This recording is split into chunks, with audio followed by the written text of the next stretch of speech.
My name's Jonathan Hargreaves and I work for TRN Training. The topic of this session is online safety. Here we'll be taking a look at the various fraudulent procedures currently being used. Let's start first of all with copycat cons. Impersonation fraud has soared in the pandemic, and most of us will have received a phone call or text message from a fraudster at some point pretending to be from a trusted organisation. The likes of a delivery firm, a HMRC, the post office, Amazon, high street banks, or an internet provider. The con trick is simple. Grab the target's attention by claiming they owe money and then lure them into providing personal details that can be used in a fraud. Criminals can use a tactic called spoofing to make their phone call ID or text appear genuine by cloning the number or sender ID displayed on your phone. The scams start with a text, call, email, or social media message with an urgent request for personal or financial information. You could also be asked to make a payment or move money. A more frightening version of the copycat con is when fraudsters pretend to be calling from the police or your bank. You may be told to act immediately, that your money is at risk and you could lose everything. Fraudsters may even try to trick you by sending a courier to collect your cards, PIN or cash in person.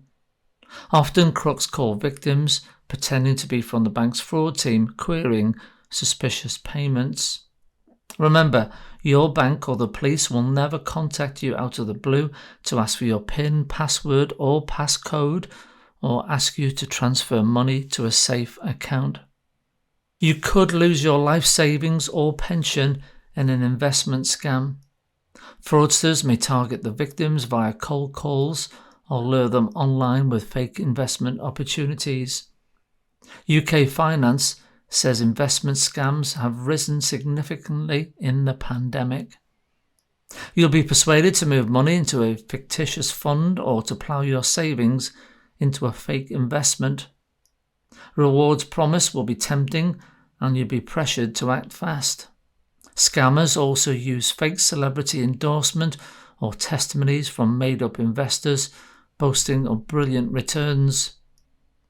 Criminals also set up clone websites that appear to be run by legitimate investment companies and send out paperwork with official branding and logos. Fraudsters research their victims and may be able to provide you with details of past investments and shares you may have had. Treat any investment opportunity offer as a potential scam and check the Financial Conduct Authority register for regulated firms and individuals. Identity theft is when a fraudster steals your details and uses them to open bank accounts or take out loans or credit cards.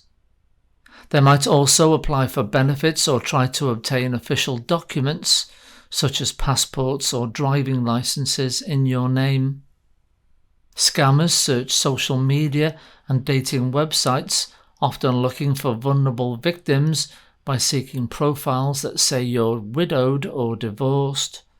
They'll use fake profiles and stolen photographs to pretend to be someone else and act like they've fallen in love with you. After they've gained your trust, they'll often have a sob story which will involve you sending them money. This might include claims they need money for medical care or for travel costs. Alarm bells should ring if they quickly declare strong feelings for you and you are unable to video call or meet them in person. Fraudsters hack email accounts belonging to tradesmen, builders and solicitors to send out fake invoices. Posing as a trusted contact, they will get in touch to say their account details have changed and ask you to send any money you owe to a new account. Families moving money for property purchases have lost their entire deposits to fraudsters in this way. Beware if you receive bank details from a service provider or if you see duplicate or more frequent invoices than you'd expect. Always call the company concerned using a number you know to be correct to check any payments before transferring money. The boom in online shopping during the pandemic has given fraudsters the chance to trick more people into paying for non-existent products. Scams have included deposits being placed for pets that don't exist, or payments for computer game consoles that will never be sent. This type of scam accounts for nearly half of authorized payment fraud. Criminals will often advertise through auction sites or social media using images stolen from genuine sellers.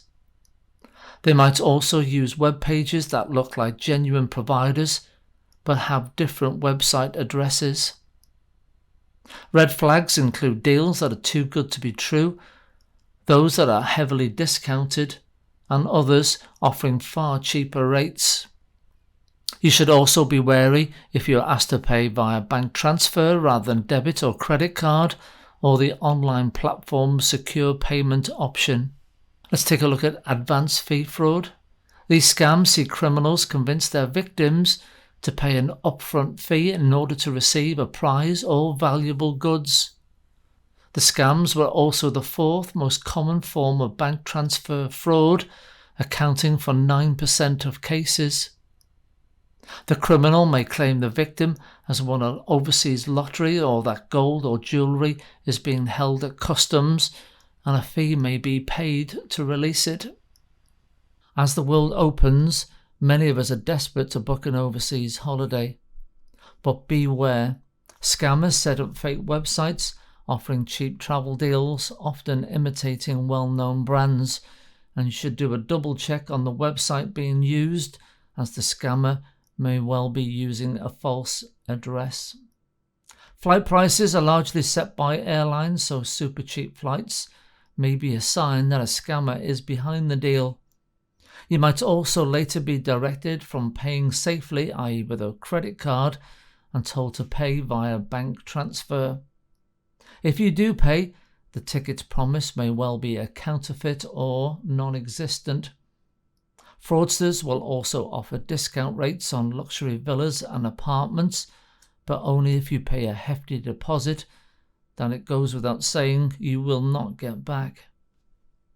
Company executive fraud is when a cyber criminal spoofs company email accounts and impersonates executives to convince an employee to send money to them.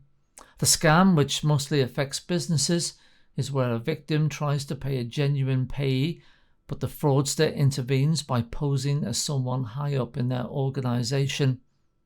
They are then told to pay the invoice to a different account. Scammers have been known to pose as staff in company finance teams and again use spoofing technology so the emails appear genuine. So how can you stay safe online? Well, there are various methods of doing so, but if I can just highlight some of the best ones. Question everything. Work in a team. Ask friends, family, loved ones what they think. And take your time. And trust your instinct. If something appears too good to be true, then it almost certainly is. Please stay safe online, and thank you for listening today, and I hope to see you all soon.